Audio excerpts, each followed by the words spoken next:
Hello મિત્રો, આજના વિડીયોમાં આપણે ગુજરાતી ભાષાનું પદ્ધતિશાસ્ત્ર જોવાના છીએ. અને આજના વિડીયોમાં ખાસ વાત એ છે કે એમસીક્યુમાં ખાલી અત્યાર સુધી આપણે જવાબ આપતા હતા, પણ હવેથી જવાબની સાથે સાથે તમને થોડી એના જવાબના રિલેટેડ જે માહિતી છે એ પણ આપવામાં આવશે. તો આ અભિગમ પહેલી વખત અપનાવીએ છીએ, તમને ગમે છે કે નહીં કોમેન્ટ કરજો. તો પહેલો પ્રશ્ન છે, ભાષાનું સંપ્રાપ્તિ એટલે કે એક્વિઝિશન ક્યારે થાય છે? તો સાચો જવાબ આવશે કુદરતી અને અચેતન રીતે. તો અહીંયા ભાષા સંપ્રાપ્તિની વ્યાખ્યા આપી છે. બાળક જ્યારે કુદરતી વાતાવરણમાં અનુકરણ અને આંતરક્રિયા દ્વારા ભાષાને ગ્રહણ કરે છે ત્યારે તેને ભાષા સંપ્રાપ્તિ કહેવાય છે. પ્રશ્ન 2, ભાષા અધ્યયન લર્નિંગ મુખ્યત્વે કઈ પ્રક્રિયા સાથે જોડાયેલું છે? તો સાચો જવાબ આવશે અભ્યાસ અને તાલીમ. હવે એના વિશેની માહિતી જોઈએ તો ભાષા અધ્યયન એ ભાષા સંપ્રાપ્તિ એટલે કે લેંગ્વેજ એક્વિઝિશનથી અલગ પ્રક્રિયા છે. એ એક સભાન અને વ્યવસ્થિત પ્રયાસ છે. હવે એના મુખ્ય પ્રક્રિયા, હેતુ અને સાધન શું છે એ પણ અહીંયા માહિતી આપી છે, તમારે જોઈ લેવી. પ્રશ્ન 3, ભાષા શિક્ષણનો પાયાનો સિદ્ધાંત કયો છે? તો સાચો જવાબ આવશે રસ અને પ્રેરણાનો સિદ્ધાંત. તો રસ અને પ્રેરણાનો સિદ્ધાંત, principal of interest and motivation. આધુનિક શિક્ષણશાસ્ત્રમાં રસ અને પ્રેરણાની ભાષા શીખવવા માટેનો સૌથી મૂળભૂત સિદ્ધાંત માનવામાં આવે છે, કારણ કે તે અધ્યયન પ્રક્રિયાનું હૃદય છે. અને આ સિદ્ધાંતના પાયાના જે મુખ્ય મહત્ત્વના મુદ્દા છે એ પણ અહીંયા આપ્યા છે. અધ્યયનની શરૂઆત, સક્રિય ભાગીદારી અને દીર્ઘકાલીન અધ્યયન. પ્રશ્ન 4, ભાષાના 4 કૌશલ્યોનો યોગ્ય ક્રમ કયો છે? તો સાચો જવાબ આવશે શ્રવણ, કથન, વાંચન અને લેખન. તો આના વિશેની માહિતી જોઈએ તો ભાષા કૌશલ્યના સ્વાભાવિક ક્રમ, જેને તમારે ઇંગ્લિશમાં યાદ રાખવા છે, તો LSRW એટલે કે લિસનિંગ, સ્પીકિંગ, રીડિંગ, રાઇટિંગ. તો આ માહિતી પણ ઇમ્પોર્ટન્ટ છે. LSRW listening, speaking, reading, writing. અને અલગ અલગ કૌશલ્યના પ્રકૃતિ કઈ રીતના છે એ પણ અહીંયા માહિતી આપી છે, તમારે જોઈ લેવી. વાંચનના મૂલ્યાંકન માટે ઉપયોગી સાધન, તો એ શું છે? પહેલો ઓપ્શન આવશે ચેકલિસ્ટ. હવે એના વિશેની માહિતી જોઈએ. વાંચનના મૂલ્યાંકનમાં ચેકલિસ્ટનું મહત્ત્વ. ચેકલિસ્ટ એ એક વ્યવસ્થિત અને વસ્તુલક્ષી સાધન છે જેમાં વાંચનના ચોક્કસ માપદંડો કે વર્તણૂકોની યાદી આપવામાં આવે છે. મૂલ્યાંકન કરતા શિક્ષક વિદ્યાર્થી વાંચન પ્રવૃત્તિ કરે ત્યારે તે માપદંડોની હાજરી કે ગેરહાજરી, યસ, નો અથવા તો પ્રેઝન્ટ એબ્સન્ટને ચકાસે. જેમ કે આ કઈ રીતના વર્ક કરે મિત્રો, કે કોઈ વિદ્યાર્થી વાંચે છે તો એ કેટલી સ્પીડમાં વાંચે છે, જે સ્પીડમાં વાંચાવવું જોઈએ છે વંચાય છે, હા કે ના. પછી તો કે એ ફ્લુએન્ટલી વાંચે છે, હા કે ના. તો આ રીતે ચેકલિસ્ટની મદદથી ઇઝીલી આનું મૂલ્યાંકન થઈ શકે છે. મહત્ત્વના દસ્તાવેજ તરીકે ભાવિ આયોજનમાં ખાલી જગ્યા ઉપયોગી બને છે. સાચો જવાબ આવશે અહેવાલ.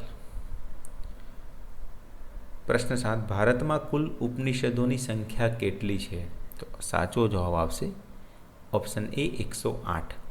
તો આના વિશેની માહિતી જોઈએ વધારે તો ઉપનિષદો અને તેની સંખ્યાની વાત કરીએ. ભારતીય દાર્શનિક અને ધાર્મિક પરંપરા અનુસાર મુખ્ય અને માન્ય ઉપનિષદોની સંખ્યા 108 છે. હવે એ 108 કેમ ઇમ્પોર્ટન્ટ છે એ પણ અહીં માહિતી આપી છે. અને મુખ્ય ઉપનિષદો કેટલા? તો 10. અને ક્યારેક ક્યારેક 12 થી 13 પણ ગણાય છે. અને નીચે અહીંયા 10 ઉપનિષદોનું જે નામ છે એ પણ આપ્યા છે, એ જોઈ લેવા. વાર્તા લેખનમાં વિચાર બદલાતા શું થાય? તો પરિચ્છેદ પાડવો એ ઓપ્શન આવે. હવે આના વિશે વધારે માહિતી જોઈએ તો પરિચ્છેદ ક્યારે પડાય? તો આ ક્રિયા વાર્તાના માળખા અને પ્રવાહ માટે આવશ્યક છે.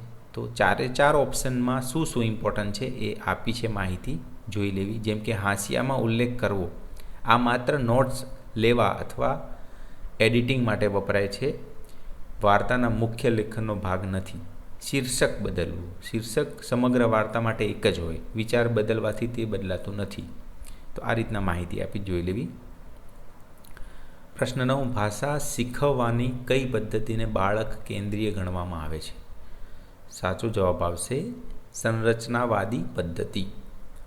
તો એ માહિતીમાં તમે જોઈ શકો છો કે 4 ઓપ્શનમાં બાળક કેન્દ્રીયતા એ સૌથી વધુ, મધ્યમ, ઓછી એ રીતના આપી છે. તો સૌથી વધુ તમે જોઈ શકો છો સંરચનાવાદીમાં છે. તો આ રીતના માહિતી આપી છે. પ્રશ્ન 10, કયા ભાષાશાસ્ત્રીના મતે બાળકોમાં જન્મજાત ભાષા ક્ષમતા LAD હોય છે? તો સાચો જવાબ આવશે નોઆમ ચોમ્સ્કી. તો એના વિશે માહિતી જોઈએ તો LAD એનું ફૂલ ફોર્મ થાય છે લેંગ્વેજ એક્વિઝિશન ડિવાઇસ, એટલે ભાષા સંપાદન ઉપકરણ. તો આ એક મહત્ત્વનો પ્રશ્ન કહેવાય કે LADનું full form language acquisition device. અને બાકીના જે છે 3 ભાષાશાસ્ત્રી એને કયા કયા સિદ્ધાંતો આપ્યા હતા એની પણ માહિતી અહીંયા આપી છે. જેમ કે જીન પિયાજ જ્ઞાનાત્મક વિકાસ, વાઇગોત્સ્કી તો સામાજિક સાંસ્કૃતિક સિદ્ધાંત, BF સ્કિનર તો વર્તમાનવાદ. તો આ રીતના માહિતી આપી છે.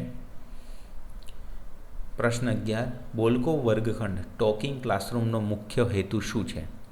તો સાચો જવાબ આવશે કથન કૌશલ્ય વિકસાવવું. હવે બોલકો વર્ગખંડ એની વ્યાખ્યા જોઈએ તો એ આધુનિક ભાષા શિક્ષણનો એક અભિગમ છે જે વિદ્યાર્થીઓને શૈક્ષણિક પ્રવૃત્તિઓ દ્વારા સતત બોલવા અને વાતચીત કરવા માટે પ્રોત્સાહિત કરે છે. પ્રશ્ન 12, ગ્રહણશીલ કૌશલ્યો કયા છે? તો સાચો જવાબ આવશે શ્રવણ અને વાંચન. તો એની માહિતી જોઈએ તો ભાષાના મૂળ 4 કૌશલ્યો છે LSRW, જે આપણે આગળ ક્રમ જોયો, લિસનિંગ, સ્પીકિંગ, રીડિંગ અને રાઇટિંગ. એમાં 2 પાર્ટ પાડેલા છે. ગ્રહણશીલ કૌશલ્યો જેની અંદર શ્રવણ અને વાંચન આવશે, એ માહિતી આપી જ છે. ગ્રહણશીલ કૌશલ્યોમાં શ્રવણ, વાંચન, અને અભિવ્યક્તિશીલ કૌશલ્યોમાં કથન અને લેખન. તો આવી રીતના પણ પ્રશ્નો પૂછાઈ શકે કે અભિવ્યક્તિશીલ કૌશલ્યો કયા કયા? તો કથન અને લેખન પણ આવે. પ્રશ્ન 13, વ્યાકરણ શિક્ષણને ગમ્મત સાથે સમજાવવાની રીત એટલે આગમન પદ્ધતિ. તો અહીંયા જુઓ, ગમ્મત સાથે વ્યાકરણ શીખવવાની મુખ્ય પદ્ધતિઓ અહીંયા બધી આપી જ છે. ક્રીડા પદ્ધતિ, પ્રવૃત્તિ પદ્ધતિ, કથા સંવાદ પદ્ધતિ અને આગમન પદ્ધતિ. તો આ બધી જ પદ્ધતિઓ વિશે માહિતી અહીંયા આપેલી છે. પ્રશ્ન 14, સામગ્રી કેન્દ્રિત મટીરિયલ સેન્ટ્રિક શિક્ષણ કરતાં કયું શિક્ષણ વધુ અસરકારક છે? તો સાચો જવાબ આવશે બાળક કેન્દ્રિત. તો એના વિશે જોઈએ માહિતી. શા માટે બાળક કેન્દ્રિત શિક્ષણ વધુ અસરકારક છે? તો બાળક કેન્દ્રિત શિક્ષણ, જેને પ્રગતિશીલ શિક્ષણ, પ્રોગ્રેસિવ એજ્યુકેશન તરીકે પણ ઓળખવામાં આવે છે, તે સામગ્રી કેન્દ્રિત કે શિક્ષક કેન્દ્રિત શિક્ષણ કરતાં વધુ અસરકારક માનવામાં આવે છે, કારણ કે તે બાળકની વ્યક્તિગત તફાવતો અને સક્રિય ભાગીદારી પર ભાર મૂકે છે. પ્રશ્ન 14, ભાષા શિક્ષણમાં મલ્ટીમીડિયા સામગ્રીનો ઉપયોગ શા માટે જરૂરી છે? સાચો જવાબ આવશે વિવિધ ઇન્દ્રિયો દ્વારા અધ્યયન કરાવવા માટે. ભાષા પ્રાવીણ્યના મૂલ્યાંકન માટે સૌથી વધુ વિશ્વસનીય પદ્ધતિ કઈ ગણાય છે? તો સાચો જવાબ આવશે રૂબ્રિક્સનો ઉપયોગ. તો રૂબ્રિક્સ શા માટે સૌથી વિશ્વસનીય છે એની પણ અહીં માહિતી આપી છે. રૂબ્રિક્સ એ માપદંડોનો એક સમૂહ છે જેનો ઉપયોગ વિદ્યાર્થીઓના કાર્યનું મૂલ્યાંકન કરવા માટે વપરાય છે. એ એક પારદર્શક, સુસંગત અને વસ્તુલક્ષી મૂલ્યાંકન માળખું પૂરું પાડે છે, જેના કારણે તે અન્ય પદ્ધતિઓ કરતાં વધુ વિશ્વસનીય ગણાય છે. તો વિશ્વસનીયતાના કારણો પારદર્શિતા અને સ્પષ્ટતા, વસ્તુલક્ષિતા અને સર્વાંગી મૂલ્યાંકન, આ મેઇન મુદ્દા છે. પ્રશ્ન 17, ગુજરાતી ભાષામાં વાર્તા કથન, સ્ટોરી ટેલિંગનો મુખ્ય હેતુ શું છે? તો સાચો જવાબ આવશે શ્રવણ અને કલ્પના શક્તિનો વિકાસ કરવો. સ્કેફોલ્ડિંગનો ખ્યાલ કયા સિદ્ધાંત સાથે જોડાયેલો છે? સાચો જવાબ આવશે વાઇગોત્સ્કી. અને એના વિશે વધુ માહિતી, સ્કેફોલ્ડિંગ અને વાઇગોત્સ્કીનો સિદ્ધાંત. સ્કેફોલ્ડિંગનો મતલબ શું છે? તો સ્કેફોલ્ડિંગનો અર્થ છે ટેકો આપવો અથવા આધાર આપવો. શિક્ષણના સંદર્ભમાં તેનો અર્થ છે જ્યારે કોઈ બાળક કોઈ કાર્ય કરવા માટે સક્ષમ ન હોય અથવા તેને મુશ્કેલી પડતી હોય ત્યારે એક વધારે જાણકાર વ્યક્તિ, મોર નોલેજેબલ અધર, જેમ કે શિક્ષક કે વાલી કે કોઈ પણ હોઈ શકે, મદદ, સંકેતો કે માર્ગદર્શન પૂરું પાડે છે. તો આ રીતના એમની વ્યાખ્યા થઈ અને નીચે હેતુ પણ આપેલો છે. વર્ણનાત્મક મૂલ્યાંકનનું શું દર્શાવે છે? તો જવાબ આવશે વિદ્યાર્થીના વર્તન અને પ્રવૃત્તિઓનું નિરીક્ષણ. કયો વિકાર લેખન મુશ્કેલી સાથે સંકળાયેલો છે? તો સાચો જવાબ આવશે ડિસ્ગ્રાફિયા. તો એના વિશે માહિતી જોઈએ તો ડિસ્ગ્રાફિયા વિશે માહિતી. તો ડિસ્ગ્રાફિયા એ એક શીખવાની વિકલાંગતા છે જે બાળકની લેખન ક્ષમતાને અસર કરે છે. તો એના મુખ્ય લક્ષણોની વાત કરીએ તો ખરાબ અક્ષરો શબ્દો વચ્ચેનું અંતર, ધીમી ગતિ, વ્યાકરણ અને જોડણીની ભૂલો, વિચાર અને લેખન વચ્ચેનો તફાવત. તો આ એના મેઇન મુદ્દા છે. આટલા લક્ષણો હોઈ શકે. સર્જનાત્મક લેખન ક્રિએટિવ રાઇટિંગના વિકાસ માટે શું જરૂરી છે? સાચો જવાબ આવશે મૌલિક વિચારોને પ્રોત્સાહન. હવે એના વિશેની માહિતી અહીંયા આપી છે, જોઈ લેવી. અધ્યાપન પ્રક્રિયામાં શિક્ષકની ભૂમિકા શું છે? સાચો જવાબ આવશે સૂત્રધાર, ફેસિલિટેટર જેને કહેવાય છે. તો સૂત્રધાર અથવા તો ફેસિલિટેટરની ભૂમિકાનું મહત્ત્વ શું હોય છે અહીંયા આપ્યું છે. સૂત્રધાર એટલે શું એનો પણ મતલબ અહીંયા આપ્યો છે. તો આ જોઈ લેવી માહિતી. બાળકોમાં સમાવેશી શિક્ષણ ઇન્ક્લુઝિવ એજ્યુકેશનનો હેતુ શું છે? સાચો જવાબ આવશે બધા જ બાળકોને એકસાથે શીખવવું. તો એના વિશેની માહિતી, સમાવેશી શિક્ષણનો ઉદ્દેશ અને મહત્ત્વ એ પણ અહીંયા આપ્યો છે. તો અહીંયા એના જે મુખ્ય લક્ષ્યો છે જેના ઉપર કામ કરવાનું હોય છે. સમાવેશી શિક્ષણનો જે મુખ્ય હેતુ સમાનતા અને સમાન અવસર, સામાજિક સ્વીકૃતિ, શૈક્ષણિક અનુકૂલન, આંતરક્રિયાને પ્રોત્સાહન આપવા માટે કઈ પદ્ધતિનો ઉપયોગ કરશો? સાચો જવાબ આવશે ચર્ચા પદ્ધતિ. તો ચર્ચા પદ્ધતિનું મહત્ત્વ અને કેમ એ શ્રેષ્ઠ છે એ અહીંયા આપી છે માહિતી, જોઈ લેવી. ભાષા શિક્ષણનો મોટો પડકાર શું છે? સાચો જવાબ આવશે વર્ગખંડનું વૈવિધ્ય અને વ્યક્તિગત તફાવત. ભાષાકીય મુશ્કેલીઓને દૂર કરવા માટે શિક્ષકે કયા અભિગમ પર ભાર મૂકવો જોઈએ? સાચો જવાબ આવશે નિદાનાત્મક અને ઉપચારાત્મક શિક્ષણ. પ્રશ્ન 27 સતત અને સર્વગ્રાહી મૂલ્યાંકન CCEનો હેતુ શું છે? સાચો જવાબ આવશે સમગ્ર વિકાસનું સતત મૂલ્યાંકન કરવું.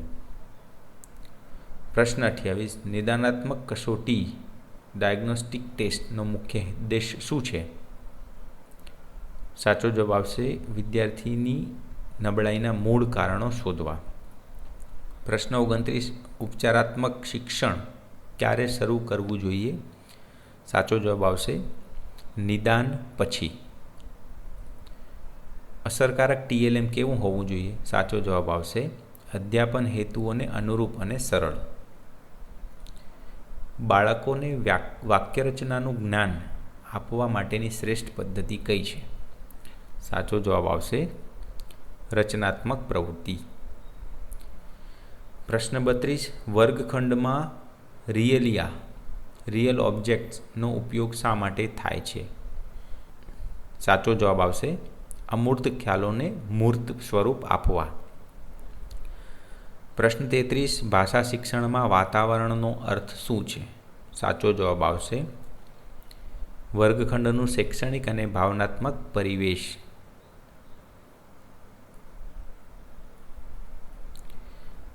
પ્રવર્તમાન સમયમાં પ્રાથમિક શાળાઓમાં અભ્યાસક્રમ અમલીકૃત છે તો કેવો અભ્યાસક્રમ? ક્ષમતા કેન્દ્રી, બી ઓપ્શન. પ્રશ્ન 35 માતૃભાષામાં શિક્ષણ બાળકોને કઈ રીતે મદદ કરે છે? સાચો જવાબ આવશે વિચારોને સરળતાથી વ્યક્ત કરવામાં. પ્રશ્ન 36. વ્યક્તિની લાગણીઓ ખાલી જગ્યા દ્વારા પ્રદર્શિત થાય છે. સાચો જવાબ આવશે અભિવ્યક્તિ. પ્રશ્ન 37. ધોરણ 1 થી 5માં ભાષા શિક્ષણનો પ્રથમ હેતુ ખાલી જગ્યા છે. સાચો જવાબ આવશે અર્થગ્રહણ. પ્રશ્ન 38. પદ્ય એ માતૃભાષા શીખવાનું એક ખાલી જગ્યા સાધન છે. સાહિત્યિક સાધન છે. પ્રશ્ન 39. બાળકોની ચિંતન શક્તિના વિકાસ અર્થે જરૂરી છે. શું જરૂરી છે? સર્જનાત્મક લેખન. પ્રશ્ન 40. નીચેનામાંથી કયો પત્ર લેખનનો પ્રકાર કહી ન શકાય? સાચો જવાબ આવશે અહેવાલ લેખન. પ્રશ્ન 41. માતૃભાષા શિક્ષણને અસરકારક બનાવવા ખાલી જગ્યા ઉપયોગી છે. તો પાઠ્યપુસ્તકો ઉપયોગી છે. પ્રશ્ન 42. ખાલી જગ્યા વડે ઓછા સમયમાં વધુ ઝડપથી વાંચી શકાય છે. મૂક વાંચન, જેને સાયલેન્ટ રીડિંગ પણ કહેવાય છે. પ્રશ્ન 43. ભાષાના વ્યવહાર દ્વારા શીખવાતી વ્યાકરણની પદ્ધતિ એટલે ભાષા સંસર્ગ પદ્ધતિ. પ્રશ્ન 44. લેખન કૌશલ્યનો પાયાનો હેતુ શું છે? સાચો જવાબ આવશે વિચારોની અસરકારક અભિવ્યક્તિ. પ્રશ્ન 45. ભાષા અંગેના શિક્ષણનું શાસ્ત્ર એટલે વ્યાકરણ. અભિવ્યક્તિની અસરકારકતાનો આધાર ખાલી જગ્યા ઉપર છે. સાચો જવાબ છે વ્યક્તિત્વ. પ્રશ્ન 47. અસરકારક રીતે સાંભળવાની ક્રિયાને શું કહેવાય છે? ઓપ્શન બી સક્રિય શ્રવણ એટલે એક્ટિવ લિસનિંગ. પ્રશ્ન 48. ભાષા શિક્ષણમાં વ્યાકરણની ભૂમિકા અંગેનો આધુનિક દ્રષ્ટિકોણ કયો છે? સાચો જવાબ આવશે સંદર્ભમાં વ્યાકરણ શીખવવું. પ્રશ્ન 49. વર્ગખંડમાં બહુભાષીયતાનું મહત્ત્વ શું છે? સાચો જવાબ આવશે અધ્યયન માટેના સ્ત્રોત તરીકે. પ્રશ્ન 50. વાઇગોત્સ્કીના મતે ભાષા સંપ્રાપ્તિમાં સૌથી મહત્ત્વનું પરિબળ કયું છે? સાચો જવાબ આવશે સમાજ અને આંતરક્રિયા. પ્રશ્ન 51. પ્રશ્ન પદ્ધતિથી શિક્ષણની પ્રક્રિયા ખાલી જગ્યા બને છે. સાચો જવાબ આવશે દ્વિમાર્ગી. કવિતા એ ખાલી જગ્યા કળા છે.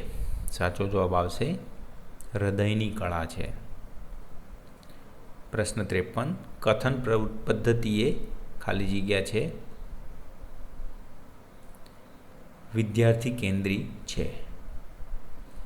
પ્રશ્ન 54.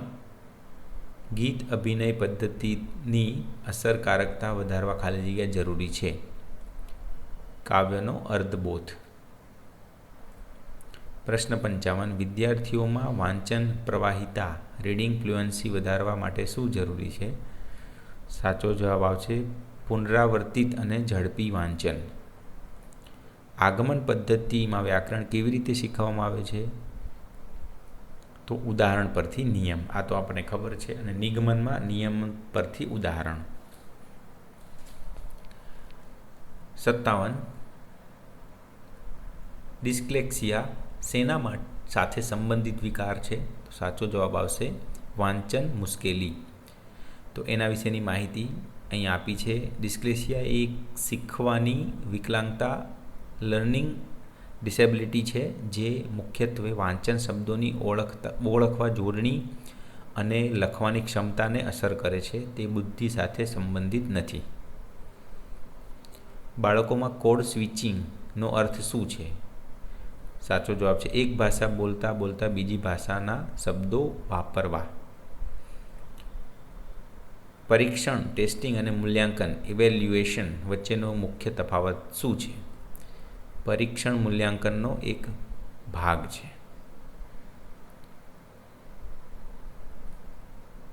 60. કયું કૌશલ્ય સૌથી વધુ વ્યક્તિગત અને લાંબા ગાળાની તાલીમ માગે છે? સાચો જવાબ આવશે લેખન. તો આ રીતના મિત્રો આપણે 60 MCQ ક્વેશ્ચન જોયા, પણ આ વખતે જો અમુક પ્રશ્નોમાં આપણે માહિતી આપી છે, એ ટેસ્ટિંગ માટે અમુક ક્વેશ્ચન્સમાં આપણે એવું કર્યું છે. હવે તમને આ જો અભિગમ ગમે તો કોમેન્ટ કરજો. તો આપણે બધા જ ક્વેશ્ચનમાં MCQ જે સાચો હોય છે એના વિશેની માહિતી આપણે આપીશું, તો તમારે ડિટેલમાં સ્ટડી પણ થઈ જાય. અને હજુ સુધી જો આપણી ચેનલ સબસ્ક્રાઈબ ના કરી હોય તો કરી દેજો. ધન્યવાદ.